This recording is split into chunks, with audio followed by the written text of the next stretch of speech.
네, 반갑습니다. 업사이드 시간입니다. 자, 오늘은 이런 문제를 한번 생각해 보겠습니다. 자기와 자기의 역함수가 같게끔 되는 그런 함수 f의 개수를 구해라.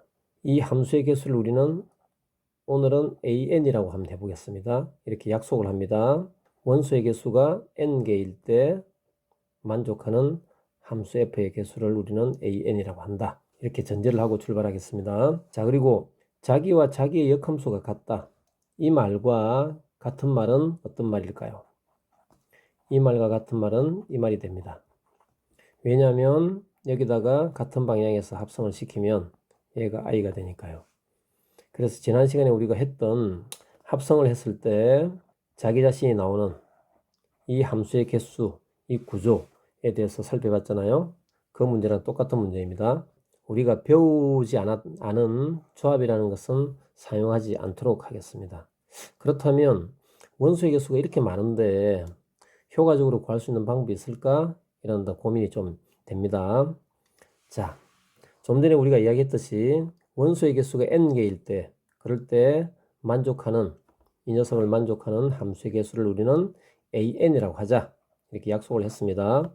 자, 그렇다면 여기 한번 봅시다. 지금 원소의 개수가 여기는 몇 개냐면 3개예요. 3개. A의 3개라고 하면 되겠죠. A의 3. A의 3.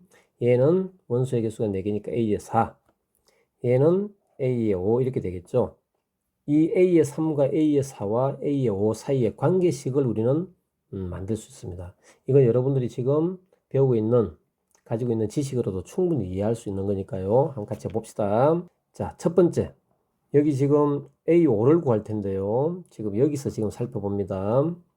자, 첫 번째. 집합X 원소 중에서 5가 5로 가는 경우, 이렇게 대응하는 경우가 있을 거고, 그 다음 이 5가 아닌 4, 3, 2, 1로 가는 경우가 있을 겁니다. 다른 경우는 없죠. 5가 5로 가는 경우를 한번 생각해 봅시다. 자, 이렇게 가겠죠. 자, 그러면 나머지 1, 2, 3, 4만 이 성질을 만족하면 되잖아요. 그렇죠? 그러니까 A 4개죠. A 4죠. 이거 이해하셨나요? 첫 번째 5가 5로 가는 경우는 이건 당연히 지금 한번 합성을 했을 때 나오는 게 항등함수가 되는 거죠. 그럼 나머지 1, 2, 3, 4만 합성을 했을 때 항등함수가 되는 녀석의 개수를 구해주면 되는 거잖아요. 그게 A4입니다. A가 5가 4로 갔어요. 자, 5가 4로 갔어요. 합성을 했을 때 항등함수가 되려면 이렇게 신발끈 모양으로 엇갈려야 된다 그랬죠. 이렇게 엇갈려야 됩니다. 그러니까 5가 4로 가는 순간 4는 5로 가는 것이 결정되어야 됩니다. 그럼 나머지 이 세 녀석만 합성을 했을 때 항등함수가 되면 되죠. 그것의 개수는 몇 개죠? A 3개죠. A 3이란 말입니다. 자, 그렇다면 5가 4로 갔을 때 A 3 개수가 나올 거고, 그 다음에 5가 4로 갔을 때도 마찬가지로, 5가 3으로 갔을 때도 마찬가지로 봅시다. 5가 3으로 가요. 그러면 3은 반드시 5로 가야 되죠. 그럼 남은 게 뭐예요? 1하고 2하고 4잖아요. 3개죠, 원소가. 원소가 3개일 때 만족하는 개수는 뭐라고요? A 3개잖아요. A 3이잖아요. 마찬가지로 5가 2로 갔을 때도 A 3개 나오죠.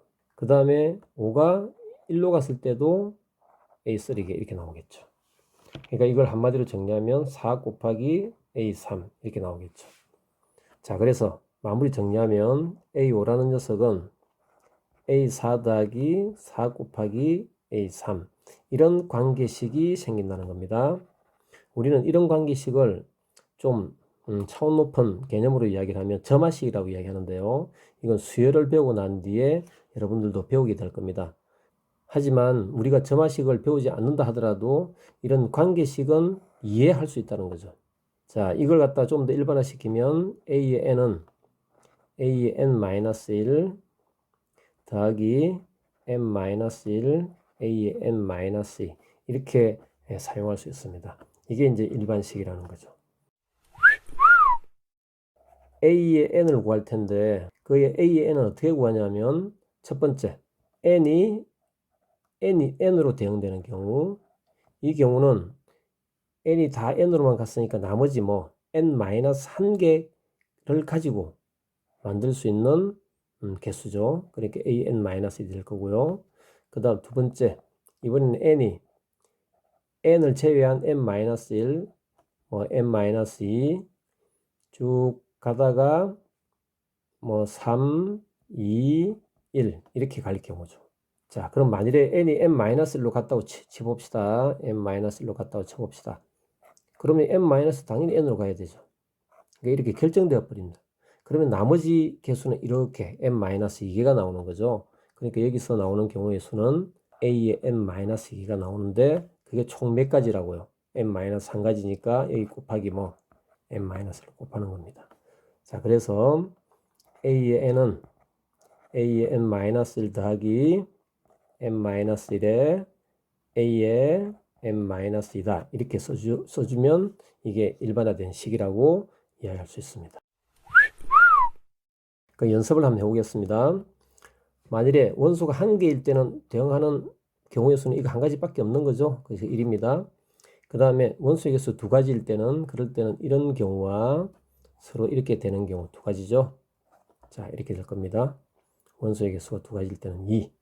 자, 그 다음 그러면 이걸 갖다가 좀 더 하나씩 만들어 보면 원소의 개수가 3개일 때는 이렇게 되면 되겠죠. A2가 얼마예요? 2. 그 다음에 A1이 1이니까 4가지 나오겠죠. 그 다음에 A4를 구해봅시다. A3이 지금 4가지로 나왔으니까 하나씩 이렇게 가는 겁니다. 3 곱하기 A2가 2니까요. 10가지 나옵니다. A5는 어떻게 나올까요? 10 더하기 4 곱하기 A3니까 A3가 4니까 26까지 나오죠. 그 다음에 A6은 26 더하기 5 곱하기 A4가 10이네요. 그러면 76까지 나오겠죠. 일반화된 식을 우리가 알 수 있습니다. 필요한 개수도 구해볼 수 있는 거죠. 일단은 이 내용은 뭐 어려운 내용일 수도 있지만 이런 패턴을 한번 학습해보는 그런 기회로 삼고요. 자, 오늘 수업은 여기까지 하겠습니다. 자, 고생하셨습니다.